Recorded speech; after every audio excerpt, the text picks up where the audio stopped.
Ibrahima, you said, as Somalis, we don't want direct democracy. You and who?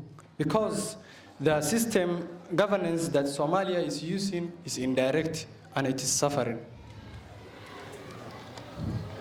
Let's make everything clear. But numbers matter. A majority clan always outvotes the others, leading to unfair policies. Without structured system to protect minorities, this will deepen decisions. Thank you so much. Madam, excuse me, please. May you try to understand my question? You said, as Somalis, we don't want direct democracy. You and who? Because Somalia is using a system of governance which is indirect. And as proposers, we are saying, let us try the direct way, because Somalia is using indirect. So now how can you say that if we use direct, Somalia will not progress?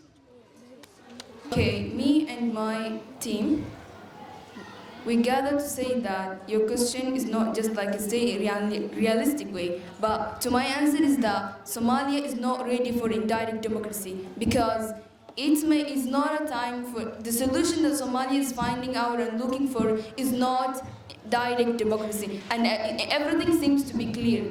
Thank you so much. Madam, I'm trying to be specific, saying that you and who. You answered by saying me and my team. You are just speaking on behalf of Somalis, right? Because you are saying if Somalia uses the indirect democracy, which is using right now, it will go smoothly. But what about people who are suffering on the roads? If your family is rich and you can afford to study in Royal Muslim, do you think that all people can afford to live in Somalia because the president is just paying $30 million to just get a vote? Okay, let's be understanding ourselves, please.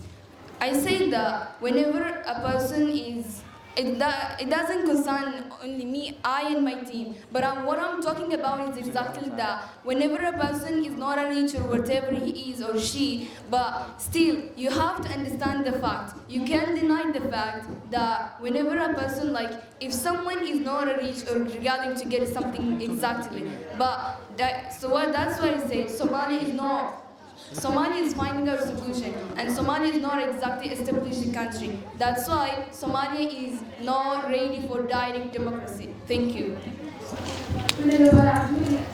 As you said that the president of Somalia, Hamoud, paid over $6 million in order to get for vote. We cannot just say that he paid over $6 million to just get for vote. The people he is giving the money, those people, they deserve to take the money. And also that we cannot just look for it of him. Like the president of America, Donald Trump, he also paid over $250 million in order to get the vote. And it's not just, it's okay to pay the money in order you get the vote. So can you explain for me that why you are saying that the president is doing wrong, or like you are just trying to insult the president? I think poor people don't eat like rich people.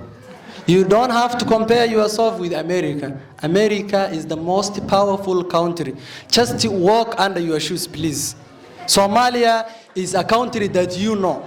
The president, the amount of money he is giving to the members of parliament who are 275, they don't need, because they earn $5,300 per month. What I was trying to say is the amount of money that he is giving to members of parliament, why don't we say that let him give to people who are just there living on roads? Thank you so much.